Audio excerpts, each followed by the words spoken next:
आज हम उन टॉप 10 आविष्कारों को एआई की मदद से देखने जा रहे हैं जो अगर आज हमारे पास होते तो हमारी दुनिया 500 साल आगे होती। हम इंसानों को लगता है कि हम आज इतिहास के सबसे एडवांस युग में जी रहे हैं। हमारे पास एआई है, स्पेसशिप्स हैं और इंटरनेट है। लेकिन क्या हो अगर मैं आपसे कहूं कि आप गलत हैं? आज से सैकड़ों बल्कि हजारों साल पहले हमारे पूर्वजों के पास कुछ ऐसे आविष्कार थे जो आज के सबसे बड़े वैज्ञानिकों के भी होश उड़ा दें। एक ऐसी आग जो पानी में भी जलती थी, एक ऐसा कांच जिसे हथौड़े से भी नहीं तोड़ा जा सकता था। तो फिर ये तकनीकें गईं कहां? चलिए आविष्कार को देखते हैं। और लास्ट वाला तो भारत से ही है। पहला आविष्कार था बाइजेंटाइन साम्राज्य का सबसे बड़ा और खौफनाक रहस्य, ग्रीक फायर। एक ऐसा हथियार था जिसने सदियों तक दुश्मनों के दिलों में दहशत पैदा की। ये एक ऐसी रहस्यमयी आग थी जो पानी डालने पर बुझने के बजाय और ज्यादा भड़क उठती थी। जब दुश्मन के जहाज समुद्र में इस आग की चपेट में आते तो उनके पास जलकर खाक होने के अलावा कोई रास्ता नहीं बचता था। इस आग को बनाने का फॉर्मूला इतना गुप्त रखा गया था कि इसे सिर्फ सम्राट और कुछ खास लोगों को ही पता था। लेकिन इंसानी फितरत देखिए, इस पूर्ण गोपनीयता की साइकोलॉजी ने ही इस तकनीक को हमेशा के लिए खत्म कर दिया। जब साम्राज्य का पतन हुआ तो वो फॉर्मूला भी उन्हीं चंद लोगों के साथ हमेशा के लिए कब्र में दफन हो गया। आज के आधुनिक वैज्ञानिक भी इस आग का सटीक रासायनिक मिश्रण नहीं खोज पाए हैं। अगले आविष्कार की कहानी बड़ी दिलचस्प है। प्राचीन रोम के सम्राट टाइबेरियस के दरबार में एक दिन एक कारीगर लचीला कांच लेकर पहुंचा। जब उस कांच के प्याले को जमीन पर पटका गया तो वो टूटा नहीं बल्कि एक धातु के बर्तन की तरह सिर्फ पिचक गया। कारीगर ने एक छोटे से हथौड़े से उसे वापस सही आकार में लाकर सबको चौंका दिया। ये एक ऐसी खोज थी जो आज के स्मार्टफोन की स्क्रीन से लेकर स्पेसक्राफ्ट तक की दुनिया बदल सकती थी। लेकिन यहाँ राजा के दिमाग में लालच और डर का मनोविज्ञान हावी हो गया। सम्राट को लगा कि अगर ये न टूटने वाला कांच आम हो गया तो उसके खजाने में रखे सोने और चांदी की कीमत कौड़ियों के भाव हो जाएगी। अपनी अर्थव्यवस्था को बचाने की सनक में उसने उस कारीगर का सिर कलम करवा दिया और उस चमत्कारी कांच का रहस्य हमेशा के लिए उसी दिन खत्म हो गया। अगले विलुप्त हो चुके आविष्कार की बात करें तो मध्यकाल के युद्धों में दमिश्क स्टील से बनी तलवारों का खौफ ऐसा था कि वो हवा में गिरते हुए रेशम के रुमाल को भी दो टुकड़ों में काट सकती थीं और बंदूकों की नली को भी चीर सकती थीं। इन तलवारों की सतह पर बहते हुए पानी जैसा एक खास पैटर्न होता था। आधुनिक रिसर्च में पता चला है कि उस समय के लोहारों ने अनजाने में कार्बन नैनो ट्यूब्स का इस्तेमाल किया था जो आज की सबसे एडवांस नैनो टेक्नोलॉजी का हिस्सा है। लेकिन 18वीं सदी आते आते ये तकनीक अचानक विलुप्त हो गई। इसके पीछे का कारण था सप्लाई चेन का टूटना और उस्तादों द्वारा अपने हुनर को सिर्फ अपने बेटों तक सीमित रखने की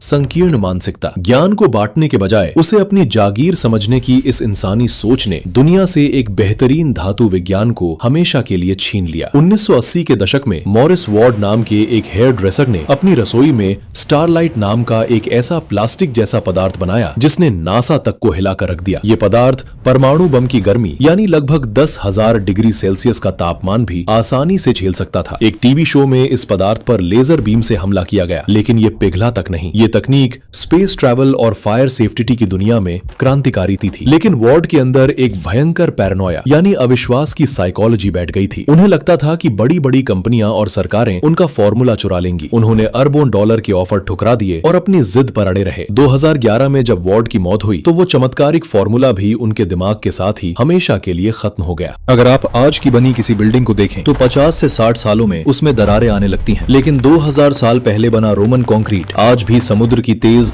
और खारी लहरों के बीच सीना ताने खड़ा है। पेंथियन जैसे प्राचीन रोमन मंदिर आज तक सुरक्षित है। इस कंक्रीट की सबसे बड़ी खासियत ये थी कि ये सेल्फ हीलिंग था, यानी अगर इसमें कोई दरार आ भी जाए तो ये समुद्री पानी के साथ केमिकल रिएक्शन करके खुद ब खुद उस दरार को भर लेता था। 1999 के समय में जब इंटरनेट धीमा था और डेटा स्टोर करना बहुत मुश्किल था, तब जैन स्लूट नाम के एक डच इंजीनियर ने स्लूट डिजिटल कोडिंग सिस्टम बनाया। ये एक ऐसा एल्गोरिदम था जो 10 GB की पूरी फिल्म को बिना क्वालिटी गिराए सिर्फ 8 किलोबाइट में सिकोड़ सकता था। ये एक ऐसा आविष्कार था जो आज के डेटा सर्वर्स और इंटरनेट की पूरी शक्ल बदल देता। फिलिप्स जैसी बड़ी कंपनी उनके साथ डील साइन करने वाली थी, लेकिन डील साइन होने से ठीक एक दिन पहले 11 जुलाई 1999 को जैन स्लूट की एक रहस्यमयी दिल के दौरे से मौत हो गई। उनकी मौत के बाद वो जादुई सोर्स कोड वाला फ्लॉपी डिस्क कभी नहीं मिला। क्या ये सिर्फ एक हादसा था या फिर किसी बड़ी कॉर्पोरेट साजिश और लालच का नतीजा? ये आज भी एक बहुत बड़ा रहस्य है। दोस्तों, आखिरी आविष्कार जो कि भारत से है को जानने से पहले वीडियो को लाइक एंड हाइप जरूर करें और अपनी राय कमेंट बॉक्स में जरूर लिखें। भारत के दिल